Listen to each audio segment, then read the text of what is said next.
And so when we reward score, we're training that child to think, oh, that's all that matters. But when they get in the car and maybe they've had a really bad day and they shot 85 for sake of discussion and they're almost crying or they're down or whatever, we've all been there with our children, but did they hang in there? Did they fight to the end and it just wasn't their day? And do we reward that? So, I think if we just do that, if we reward energy and if we reward good decisions and hanging in there, kids will figure it out. They're smart. But if they get in the car and all we talk about is the score, then they're going to think that's the only thing that matters.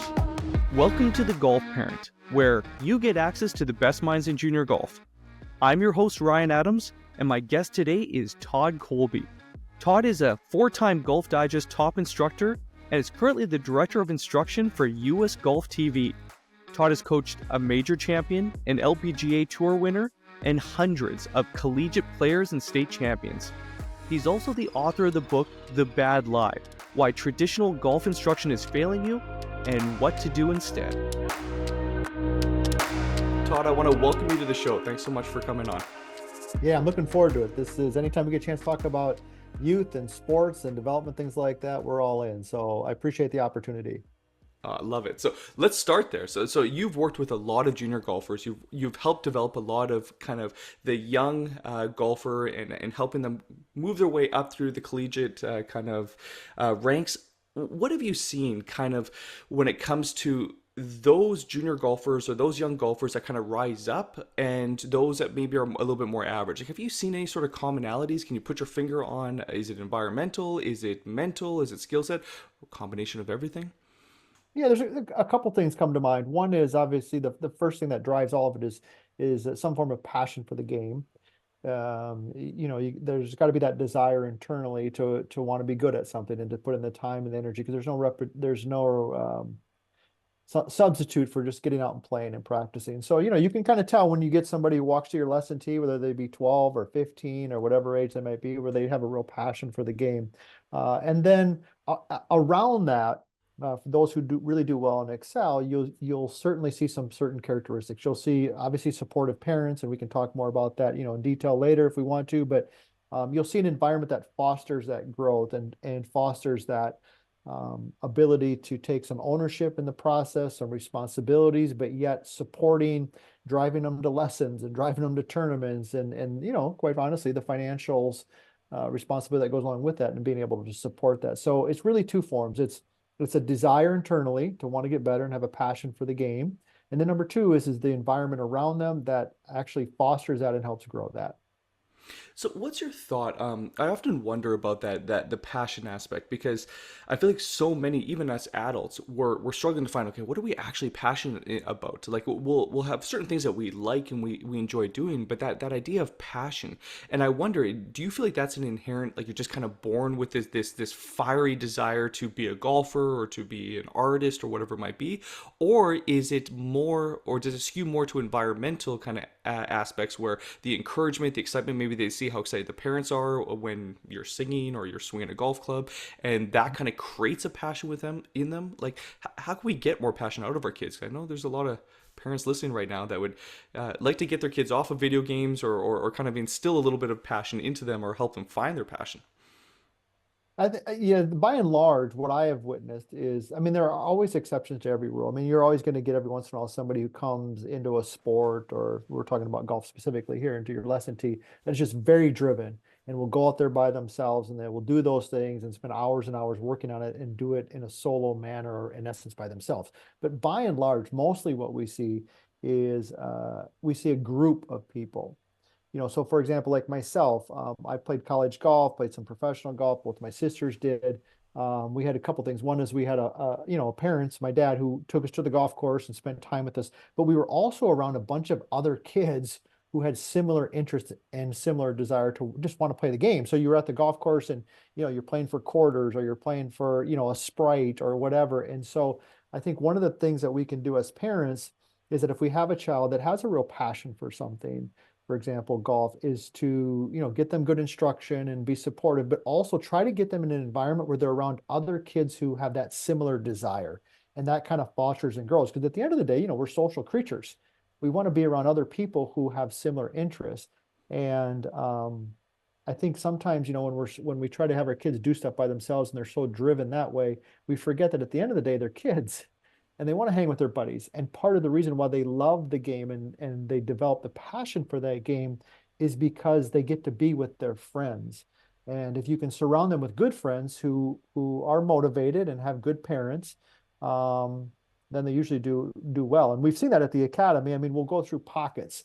We'll have groups of kids come through, we had some about 6, 7, 8 years ago that were just highly motivated, and they kind of fed off each other. And then we'll have a time where we don't have as many. So very seldom will you see one kid who's just isolated on their own. Usually it's kind of a group. That makes a lot of sense too. I mean, because you're right, we are social creatures, and I find it even in my own life, if I'm skiing or I'm golfing or if I'm doing something and I'm doing it with people that are also very focused or better than I am, I'll raise my level of focus. I'll raise my level of actual, I'll just get better because you're trying to kind of keep up with and not wanting to get left behind, and you're kind of inspired to be a little bit better. But you touched on the environment that parents can kind of foster or create for their kids. As parents, there's a lot that we can do wrong. There's a lot that we can do right to help kind of create a nurturing and supportive environment. What are some other things that you've seen that would really kind of help kind of nurture a junior golfer or a young kid that's just kind of fostering an interest in golf?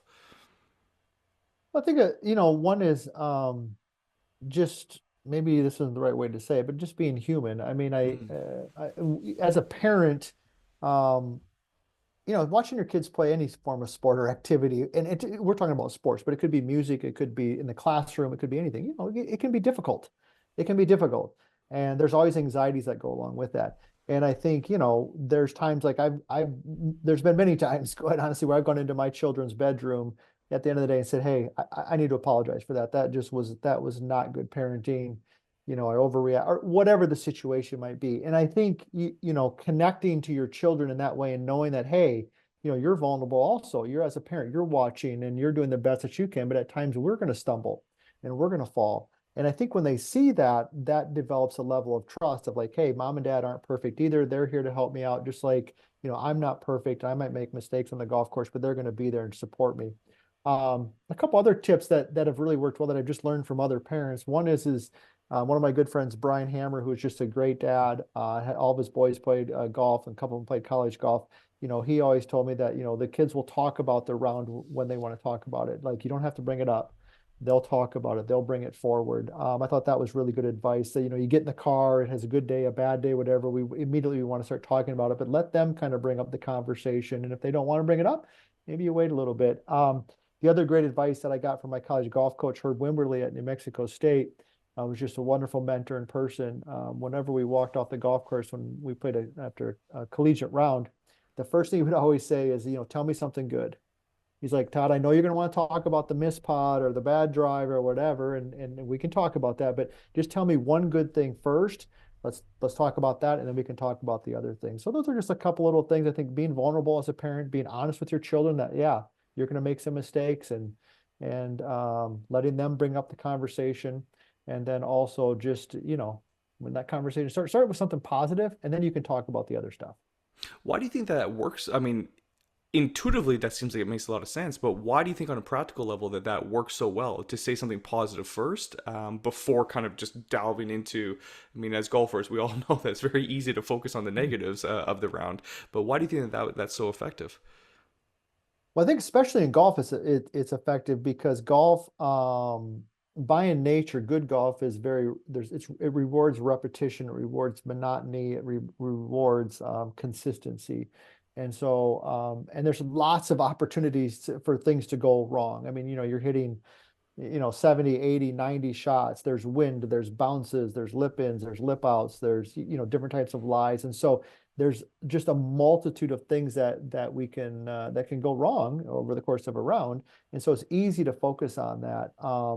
And I think that the best players and the best parents, they don't ignore those things. We don't want to be naive, but the game by nature beats, it just kind of beats people up because it's a hard game. And so we need to try to balance that off as parents. We don't want to be Pollyanna and just say everything's fine when it's not, but we need to hey, all right, these three things we got to work on, but these couple things actually are pretty good and create some perspective to it. That makes a lot of sense. Okay, so let's talk about it. I mean, you're big in creating and developing kind of roadmaps for success for just golfers in general. So for those parents that are listening right now, maybe let's break it up into three different categories. So that child that's maybe between the ages of 5 to 10, kind of just getting introduced into the game, Mhm. 10 to 15, and then 15 plus. What advice, tips, and tricks? What would you say to each one of those kind of segments of developing golfers? Yeah, so with the younger one, the 5 to 10, I mean, you want to just get them interested in the game. It should be fun. It should be, you play 2 holes, you play 5 holes, wherever their interest level is at, you get them out, you let them you hit a shot, they hit a bad one, they want to hit another, it doesn't matter. Like, make sure that their first introduction to the game is fun. And then if they've got somebody that they can play with at that age, that's great as well. But ultimately, from that 5 to 10, you want that to be fun for them. Now, I do think that that's still an age where you can introduce, a couple basic things, like, hey, let's try to get them to hold the club, pretty close to correct. It doesn't have to be perfect, but let's try to teach a little bit of that. And then, just simply teaching them to swing the club and be in balance. So if I had a 5 to 10 year old, I want them to have fun. I want them to be in an environment where they enjoy going to the golf course. And I want them to have some basic concept of how to hold the club and to swing the club in balance. When you look at ages like 10 to 15, these are formidable years. Like, these are when they're going to really probably play as much golf as any point of their life. Um, and so you want to get them some good instruction. I mean, you want to get them pointed in the right direction. And one of the best things that I think I can tell parents is that as it relates to golf and probably any sport, that the most important information that your child gets is the first information. And so when somebody walks into my lesson tee, for example, and they were 14 years old, I can tell right away if when they picked up the game at 10, did somebody teach them the basics of a grip? Did somebody teach them to swing the club and, in balance? It doesn't have to be super technical, but did they get some general direction that was correct? And if they do that, they're off and running. I think the other thing you got to watch out from 10 to 15 is you're going to see huge differences in size and things like that. So you're going to have some kids who just mature quicker. They're going to hit their drives, 250 yards, and they're 13 years old. And then you're going to have another 13-year-old who can maybe hit it 180 yards. And so that disparity is very large. Now, that doesn't mean that when they get to be 17 and 18, that those roles might flip. And so it's a dangerous stage in that kids can get really down or parents can get going in the wrong direction because their kids aren't having the success that they feel like they should. And at the end of the day, lots of it could be just simply based on physicality. And so you got to be aware of that. I mean, and I speak to that because both of my kids were like that. They were kind of late bloomers in terms of hitting the golf ball longer and things like that. And I would go watch them golf and I think, how are they getting beat by 9 shots or 10 shots? Well, then you'd watch them play one hole and you'd be like, oh, well, here it is. This 13-year-old drives at 240, hits a 7 iron on the green. The other kid hits at 180, can't get to the green on the second shot. So I would be a little bit aware of that. And then, when you get to 15 plus, now they're probably should be playing some tournaments if they want to move on and play competitive golf in college or whatever that might be. They should be playing some tournaments, pretty heavy schedule. They should be definitely getting some instruction and develop some form of a relationship with an instructor. And they should be learning to play the game at that particular point. But those would be a couple of things in the different age groups that I would look for. Uh, Awesome. I'm going to go back though to what you said about the kind of 10 to 15, where you've got, I guess, as you mentioned with your own children, but how do you help the child navigate the aspect that, hey, your physicality or stature may not be there? There's a huge discrepancy right now in size. How do you not let them get too discouraged while also kind of instilling that fortitude and that grit mentality in them to keep it up, knowing that the payoff may be 2, 3, 5 years down the road, but stick with it. Mhm.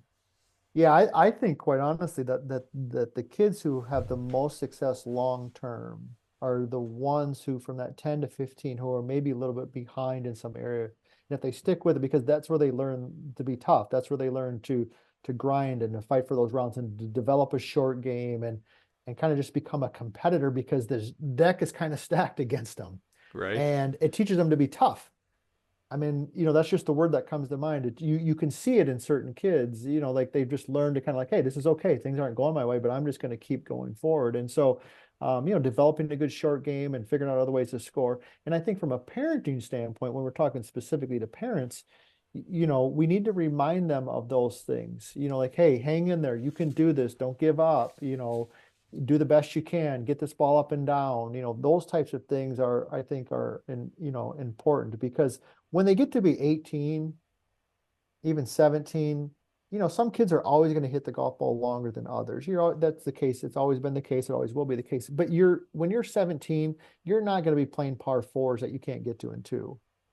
And so although this kid still might be driving it by you 15 or 20 yards, you're hitting it long enough and far enough where you can be able to get there. So um, you got to instill some toughness in them. They got to learn to compete. And if they do that, if they hang in and they do that, when they get to be 17, 18, they're hitting the golf ball just as far as the other kid, they'll probably take off and go right by them. What's your thought on multiple sports for the kids, playing it as early? Like, have you seen a correlation between kids that are playing, baseball, football, soccer, pretty seriously? And have you seen a correlation with them being just overall better athletes and a better golf swing? Early specialization versus kind of more generalization. What's your kind of take and your experience on that? Yeah, I've got pretty strong feelings on this. I believe that, kids should play as many sports as they can for as long as they can. Um, because ultimately what we want is we want them to start finding their groove and becoming, whatever player they can become when they hit that, 16, 17, 18. And I think being part of a team and playing other sports teaches them multiple things. I mean, one is it just pure athleticism, running, jumping, all those things are certainly helpful. Number two, it teaches them to be part of a team. Golf is an individual sport, but when you move on to the next level, or even in high school, you're on a team. And when you go to play college, you're even more on a team. You travel together and you share hotel rooms together, and all of the rewards in college golf are team based. I mean, and so you got to learn to be part of a team. The other thing that I find is that the kids who play, for some reason, and I don't know, I'm not saying this is wrong or right or whatever, but if a kid plays football, I never played football, but I've watched football. Um, football, there's I don't want to say there's a lot of yelling going on, but coaches, they get after the kid. Like there's like, hey, come on, get in there, get going, whatever that, in a professional way, but you get what I'm saying. Oh yeah, that And dog mentality. yeah, kind of like, yeah, get in there and like make it Yeah. happen. It kind of teaches them to be tough and to compete. In golf, we don't have that. I mean, if you go watch a golf lesson, nobody ever raises their voice. And I'm not advocating yelling at kids. I want to be very careful with what I'm saying here. But I think being in a team sport where you got to be physical and you got to compete. It could be basketball, it could be volleyball, but where there's an intensity to it, I think that helps them when they become golfers because eventually those things, those skill sets that they learn, like, hey, my coach kind of got after me, like, hey, Todd, get in there. Come on, get the darn rebound and hustle and get back on defense. Like if if the kid is comfortable with that, then when they come to the golf course and I can say, hey, Todd, come on, let's get going here. You got to get out there and practice and work on your short game. He's going to be more responsive to that. That's a fascinating insight because you've got those fiery characters like the John Rahms and even early Tigers, and then you kind of juxtapose those with like a Scotty Scheffler who seems to be very kind of nonchalant going through the rounds, and everybody has such everybody's very successful in all those different groups, but I wonder whether or not that fiery kind of competitive nature that those team sports that you're talking about fosters that competitiveness as opposed to focusing more on kind of like a zen nothing really matters. Mm. It's okay mentality. I wonder which is more, I guess, conducive to playing good golf. And you're saying that little in the fiery aspect a little bit in kids, at least because I guess a child when they get discouraged is often kind of want to give up almost and kind of throw their hands Yes. up and kind of give up. And I guess that might be what you're talking about is that little bit of that fire in them to competitive to stick through and to stick through those tough times would help them down the road downstream have a lot more success. Yeah, because yeah, it's a very delicate balance because we're not talking about advocating like getting after kids and making them feel bad. We're not talking about that. What we're talking about is like how do we help them develop that competitive nature. For example, if I'm playing basketball and the defender steals the ball from me and is going down for a layup, do I just stand there and watch them dribble down and make a layup, or do I hustle back and do the best I can to try to play defense and somehow get that ball back? And it's that competitive nature that I think is really important in golf because golf is going to kick you down. You're going to have bad days. And so when you have that bad day, how do you react to that? Do you just get in the car and sulk your head and then I'm going to take my ball and go home? Or do you get in the car and you're like, gosh darn it, I'm not letting that happen tomorrow. I'm not going to let that kid steal the ball from me again, or I'm not going to have a bad day on the golf course. I'm going to get out, I'm going to work on it, I'm going to practice it. So I think there's a balance between that. I believe that sometimes, we gotta push them and we gotta, hey, come on, go get it and you can do it. And then sometimes they need more of a hug. And it's kind of like the old saying, do they kind of need a pat on the back or do they kind of need like, kick in the A butt? kick in the butt, yeah. And as a parent, that's tough. And that's tough. And that's where it goes back to what I said earlier, I'll be the first to admit there's been times where I've had to go into my own kid's bedroom and say, listen, I didn't handle that the way I should have. But at the end of the day, I think we want to, because that's life to me in a nutshell, is you got to be able to bounce back up. Well, that's what makes golf such a beautiful game and such a beautiful game to introduce to our kids because it is life.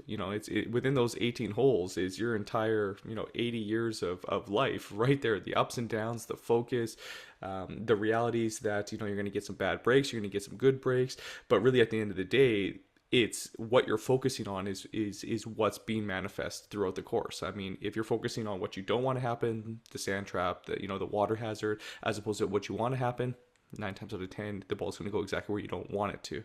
So yeah, I think it's a wonderful thing to be teaching our kids.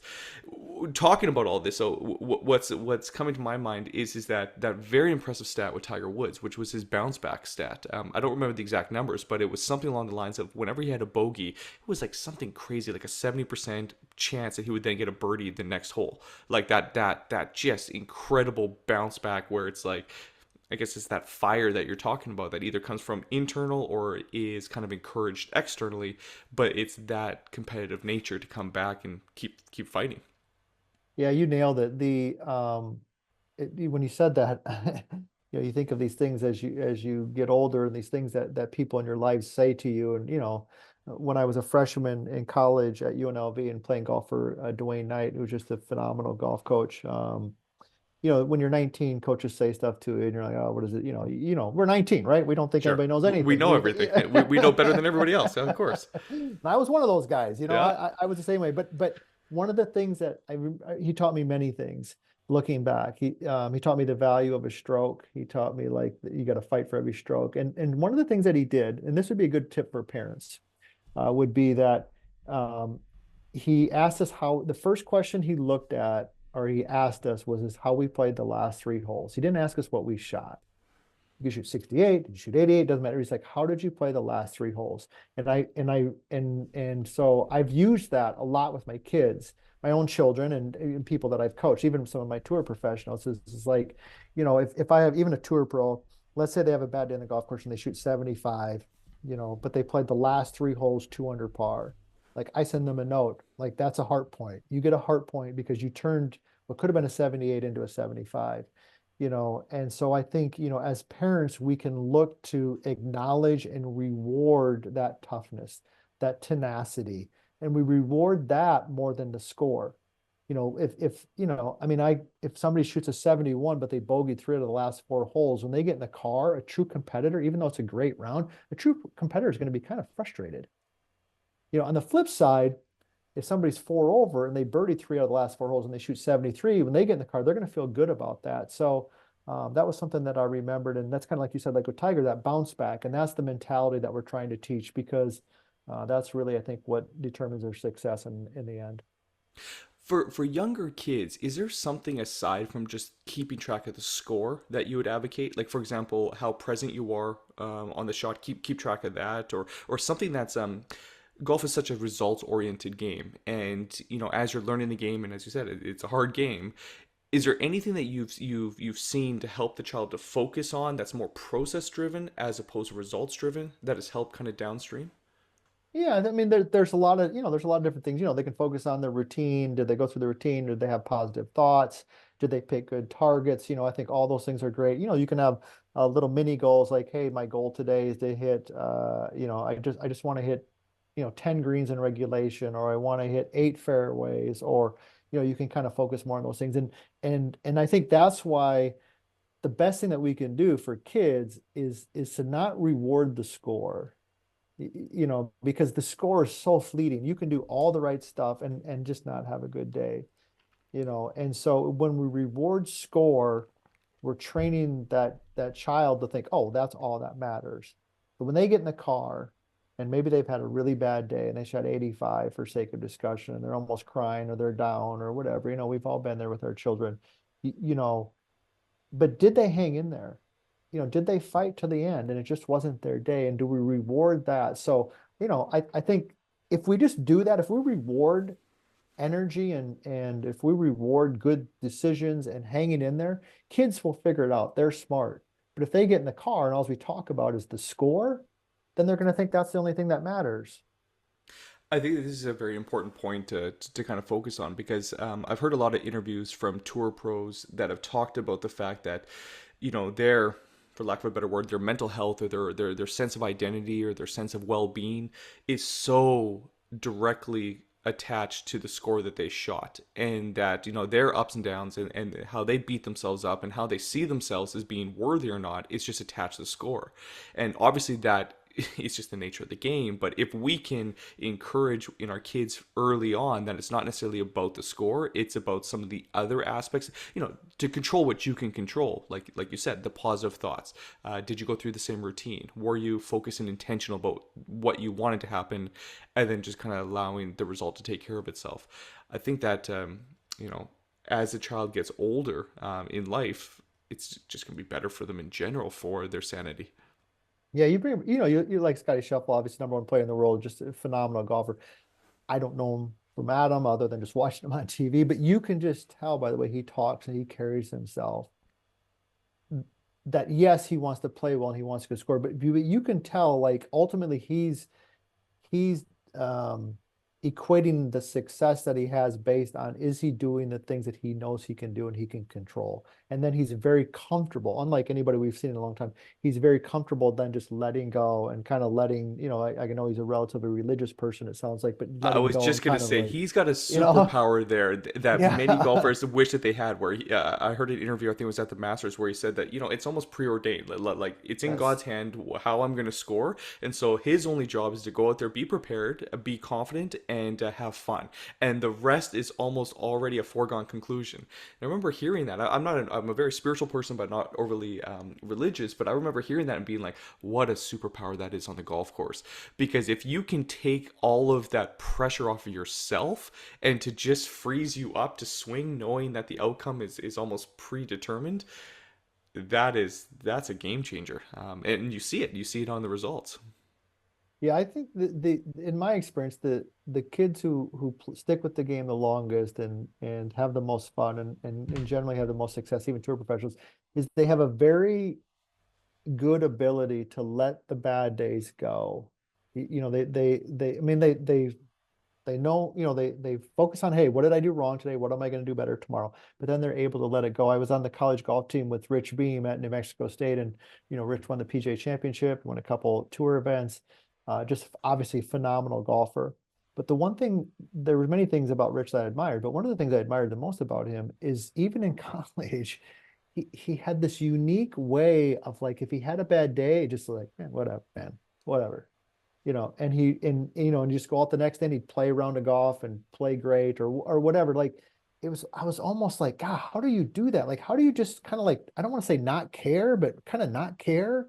And if we can somehow develop that with our children, whether it be, and for example, with Shuffle, maybe it's through some form of spirituality or religion or whatever that is, that's up to the parent. That's not my place to get in there. But man, if we can teach our kids to let that go, the freedom that that provides for them is, man, it's invaluable.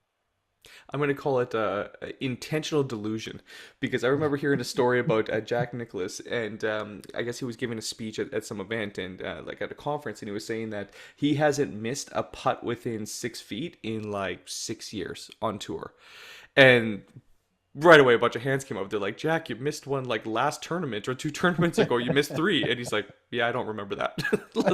like absolutely dead pants. Yeah, no, that's not in my reality. That might be in your reality, but in my reality, I don't miss putts within 6 feet. And I just thought that was genius. I'm like, that's the mentality. I love it. So you've talked a lot, Todd, about obviously the importance of instruction because it's so much harder to unlearn bad behaviors as it is to kind of set a solid foundation. And we kind of broke up the development stage into, kids age 5 to 10, 10 to 15, 15 plus. But you wrote a book, and it's a good book. First of all, it's got a great name, The Bad Lie, and the lie spelled Lie. Why traditional golf instruction is failing you. What made you write this book, and what is this book all about? Yeah, thanks for asking. This is something, I 54 now, and so I'm at kind of a different stage of career and life, and just a lot of wonderful things. We've been truly blessed in so many ways. And one of the things that I was noticing as I began to age myself, I don't move like I used to move, although I've been relatively healthy, knock on wood, but like, and when we look at golf instruction, the vast majority of the golf instruction, if you pick up a golf magazine or you flip on the TV or whatever, is kind of based on what the tour pros or whoever the best player in the world is at that particular time. And that's kind of what we use as the example or the model. And the truth of the matter is that number one, young kids can't move like that because, well, they might be able to move like that, but they don't have the strength, that a John Rahm has as a grown man. And then you look at somebody like, let's say a Walt who's 68 years old and maybe had his knee replaced from a football injury and has got a bad back. I mean, he doesn't have the mobility that a John Rahm has. And so what I wanted to do is say, okay, well, what about that group of people? What about these people who are over 40, who maybe have some limitations, who maybe love golf more now than they ever did, maybe have more time to play golf now than they ever did because they're at a different stage of life. And what about them? And what could I do from them, knowing what I know over my 30 years of coaching to kind of help them play better golf? So that was the reason why we wrote the book. That was the reason behind some of the concepts in the book. Now, I do believe that the concepts in the book can really apply to anybody, but that was kind of the initial premise behind putting it together. Well, so a lot of the parents listening to this is like, okay, yes, please. Like how do I get my my game a little bit better as well? And then it's obviously taking, that's still young, able-bodied child and developing those strong fundamentals in them early. So let's maybe just focus on the parents for a little selfishly here Mhm. for a second. What are some of the misconceptions that you're seeing with golf instruction or with the golf swing that really is almost doing a disservice to that older 40 plus golfer? Like what should I'm in that category now. So what should I be focusing on as opposed to what's a little bit more traditionally out there? Yeah, so a couple examples, there's really kind of a couple key concepts of the book. So one of them that we believe in is, more hip turn. There are some golf instruction out there, which it's not bad instruction. It's just, you have to have a certain body style to move that way. It's kind of more like, hey, let's restrict some move, let's restrict the lower body, but let's rotate the upper body a lot to create some coil or, twist, whatever word you want to use, to create some energy. Well, if you don't have a lot of mobility and flexibility to begin with, one is that could cause some injury, but number two is you can't make a very long backswing. So one of the concepts we teach is more hip turn. Let the trail leg release a little bit, allow the hips to turn more so than normal, which would allow your shoulders to turn a little bit more and get some length, get some length to your golf swing. Another concept that we teach is in terms of the direction of the golf swing. We like to see the golf swing work more straight back and up. And quite honestly, we're seeing a lot of that even in the younger guys. You look at Justin Thomas, Scotty Scheffel. John Rahm would be the opposite. He's more flat and around. Works for him. Obviously, he was former number one player in the world. And so, but we try to build in some of the concepts that allow people who are less flexible, who aren't as strong as they used to be, to still turn, pivot, get some length to their golf swing so they can create some club head speed. Okay, so I want to unpack both of those statements. So the more up and down golf swing is that more of a kind of a shoulder kind of swing as opposed to that kind of your back torquing it? Like John Rahm obviously has some physical limitations with he was born with a club foot and he's got kind of that kind of short like limitation of movement. Mhm. But is that what you're saying? So as you're getting a little bit older, it's less kind of spinning around your back and more kind of coming up? Yeah, I would say that. Yeah, in a nutshell, if we were just to call the younger person swing is more body oriented. A lot of rotation, a lot of upper body rotation, arms tighter to your body, not letting the club face rotate much. Whereas in the vertical line swing system and what we wrote about in the book, The Bad Lie, it's more arms. It's more of an arm swing. So, and when you look at some of the older players, you look at a Jack Nicklaus, a Tom Watson, Tom Weiskopf, Johnny Miller, these guys, Julie Inkster on the women's side, they have more of an arm swing. Now, I'm not saying that's better and the other, I'm not saying one's bad and one's good. What I'm just saying is that, and this is really could talk to parents at their stage, but also for parents of younger kids, is that, when you're coaching, you got to look at the person in front of you and you have to ask yourself, what is that person capable of doing? And am I putting an example in front of them that there's just no way in a million years they're going to be able to move and swing a golf club like that. So why am I using that as an example? Just like I would never, I wouldn't throw up, a growing tour pro as an example for a 12-year-old kid, because they're at different stages of life and physicality. They're at different points. And so we want to be careful that we don't use examples of people that we're not able to physically be able Emulate. to do the same thing. Yeah, Yeah. emulate. Thank you. Yeah, emulate. Yeah, no, that makes sense. Okay, so now I'm going to go back to kind of the first point that you mentioned in the book, which is I think it's the X factor, kind of that very stiff light, like Hmm. using that torque, and you start seeing a lot of pros getting hurt, right? I mean, Jason Day's famous for it, Zalatoris, Tiger with his knee surgeries. Then you kind of look back in, the 70s 80s swings where it is a lot of knee bend. It's a lot of like almost a lot more kind of a flowy rhythmic, less kind of like torquey. Are you seeing that coming back, and is that one of the reasons why so many players are getting injured? I'm not throwing shade on X Factor. I'm just saying, Yeah. is should we be allowing that mobility a little bit freer? Like, should we be teaching that swing more toward kids just for the longevity of the game, knowing how much they're practicing, etc., as opposed to really kind of putting all that pressure on your knee? That's my take. Yes, 100%. When you look at people who have, Sam Snead is a great example. The guy won tour events, over, what was it, like 5 decades or something crazy like that. And you look at, okay, well, how did his body move? And his swing didn't really change a lot, from when he was younger to when he got older, because he had movement. Now, maybe he was naturally more flexible than the average person as well too. And when you look at some of the guys who got hurt, I mean, I certainly have no direct insights to Jason Day's golf swing. I just have observed it, but there's no question his work over the last couple of years, and he's played a little bit better and has had less injury. He does have change of knee flex. He does have more hip turn. There's more fluidity to his golf swing versus explosiveness.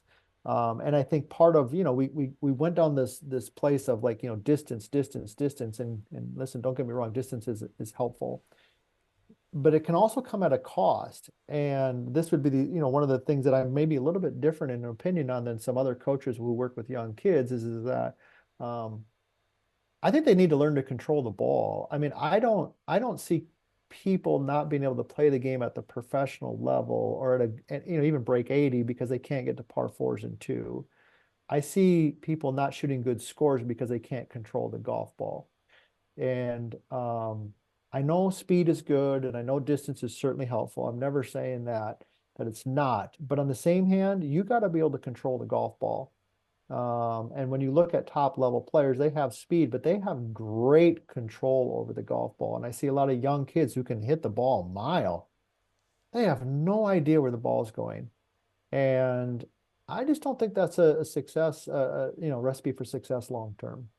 So it sounds like there's two kind of camps here. So one camp is for, instructors saying that, hey, if they see speed in a young kid, like speed is the thing that then you can kind of teach control after. But if you Mhm. can instill speed as early as possible, then you're really, getting that Ferrari engine, which then you can put the right kind of steering wheel in. Bad analogy, but I guess it'll work. Yeah. And then the other camp is that learn how to move the ball, learn how to control the ball, fades, high, draws, etc. And then you can learn speed later, especially as a kid grows in stature and strength. But if they fully understand how to really manipulate the golf ball, the speed can come later.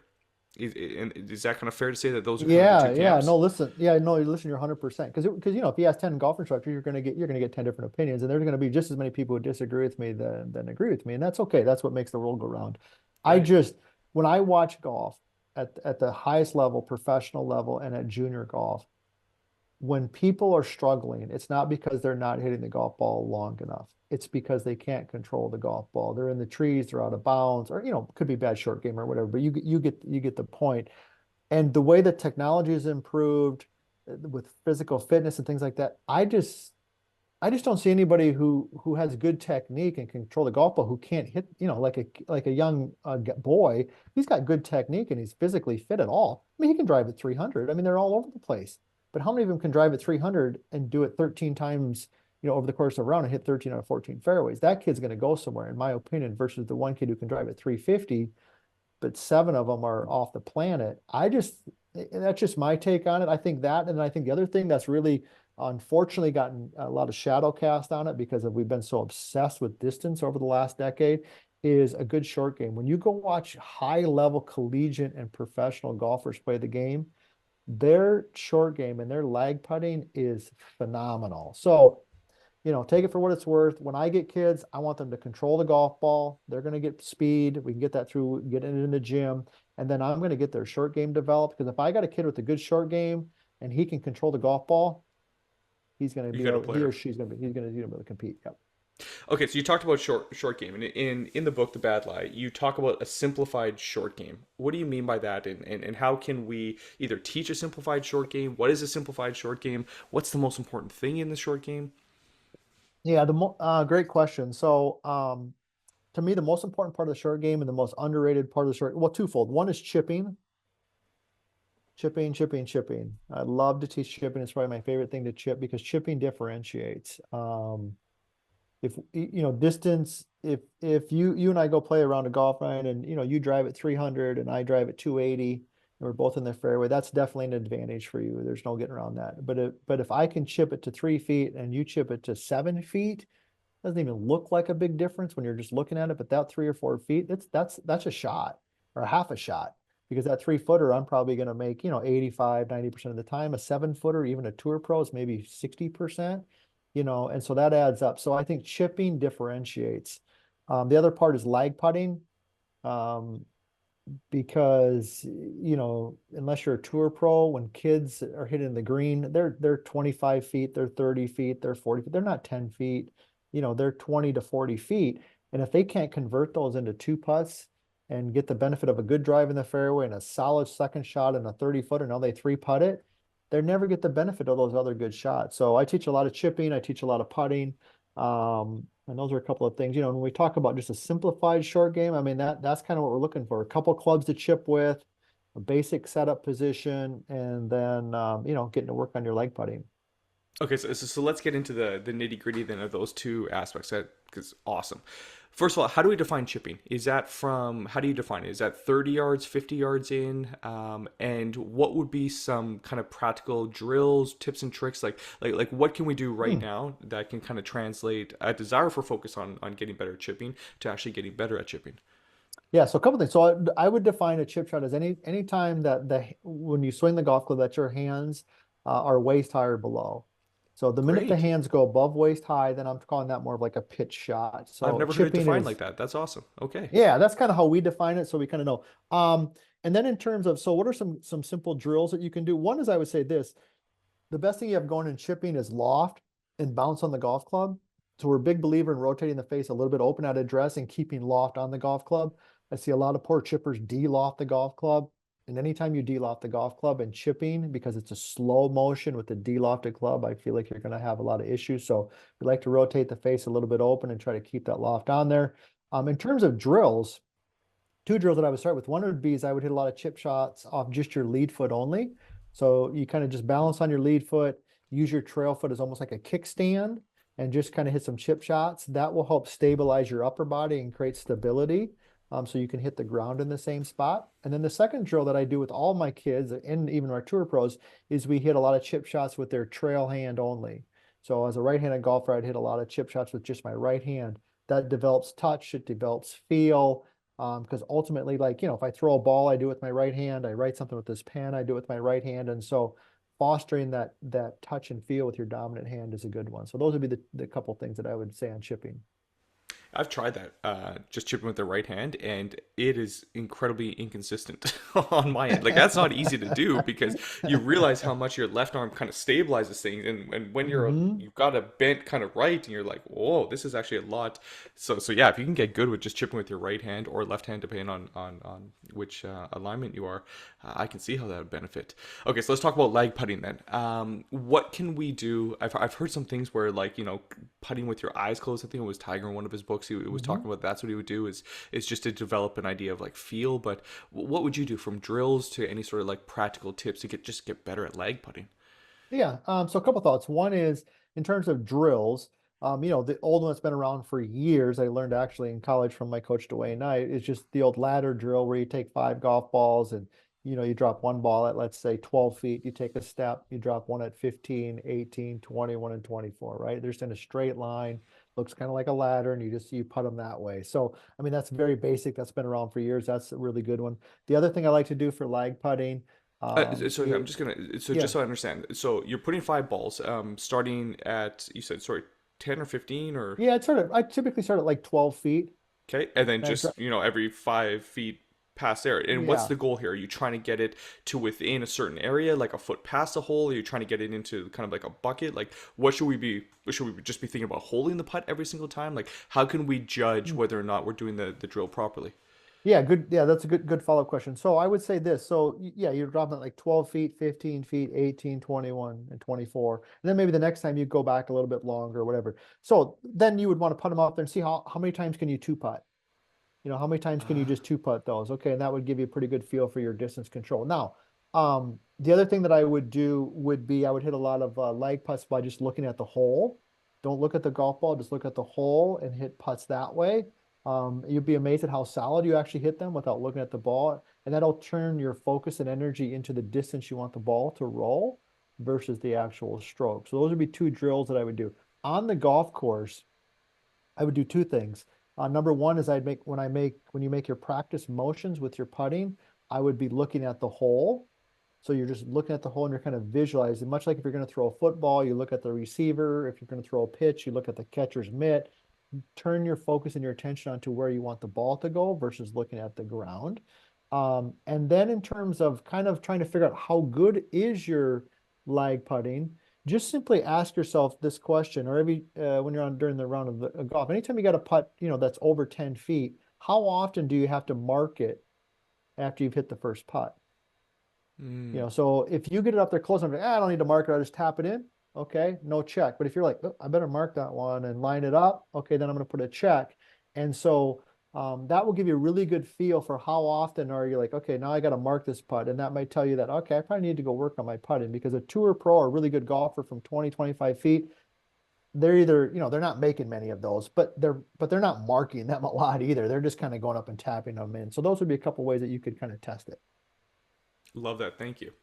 I know we talked a little bit about not focusing too much on the score early, or at least focusing on other things. But let's bring it back to score. How do we score better? Like, what are some strategies from like a kind of strategic choices that you see that young golfers are doing or not doing that they could to just kind of just lower their score? Mhm. What are some tips there? Yeah, so the easiest one for young golfers, and the parents can get your kids to do this. So when I grew up playing the game, we didn't have rangefinders. Um, the only thing we had was yardage markers in the middle of the fairway. There was one at 100, one at 150, and one at 200, and those were always measured to the middle of the green. So if my ball was somewhere between the 100 and the 150, I'd walk it off and be like, oh, it's 125, meaning it's 125 yards to the middle of the green. And then I would look, okay, where's the pin? Is it forward or is it back? But my initial yardage was always to the middle of the green. Now, because of technology and rangefinders, kids drop their bag in the fairway, they get out their laser, they shoot it, boom, 137 for sake of discussion. And they have no concept of, well, is that in the back or is that in the front or whatever? So then they just hit a shot 137 yards. Well, maybe the pin's in the back and 3 yards over the green is water, and they hit this beautiful shot and the ball goes in the water because they carried it 2 yards too far. So the best thing that parents can do for kids is to get them in the mindset of like the first yardage you should always get is what is it to the middle? and then work from that, because then that will be their default, and that will help them out quite a bit. Another thing they can do from a strategy standpoint to score better is, just being aware of where the big numbers are. If you've got OB left and you got a lot of room to the right, maybe the play is just to bust it down the right side and it's in the rough or in the bunker, that's fine. Bad rounds aren't caused because of a couple bogeys. Bad rounds are caused because of doubles and triples. And so not being afraid to kind of play away from some of those things. And then from a practicing standpoint, I'll go back to what I said earlier, chipping and lag putting. When you hit the green, you darn well better be making a par, because the game is hard enough as it is. And if you can get a couple up and downs over the course of a round, it's just great for your score, but it's also really good for momentum. All incredibly valuable tips. I'm going to implement those myself. I know it's. I hear you. My ego doesn't hear you by shooting at the center of the green. My ego doesn't hear to like maybe take a club less off the tee to make sure you hit the fairway. But intuitively, I know that that's the right thing to do. Todd, you've been awesome. You've shared so many great tips. If somebody wants to get their hands on the book, The Bad Lie, Why Traditional Golf Instruction is Failing You, if they want to work with you directly, what's the best way for them to find you, to reach out? Yeah, a couple of different spots. So you can find the book, it's available on Amazon. That's the best place to get it. Just search The Bad Lie or Todd Kolb, and it'll pull right up, and you can get it there. You can connect with at me with at Sanford Golf. If you just you went to Sanford Sports, we have a ton of great programs here for kids and youth and all types of different people. That'd be a really good spot. And then if you want just some great ways to help your own golf game, go to our YouTube channel at usgolftv.com or vlsgolf.com. We've got a ton of great videos out there on all the different things that we've talked about here today. So Sanford Sports for anything kid related and stuff like that. Amazon for the book, The Bad Lie.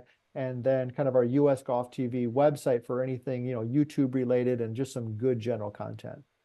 Well, I can personally say two things. One, that's how I got introduced to you, Todd, was the US Golf TV.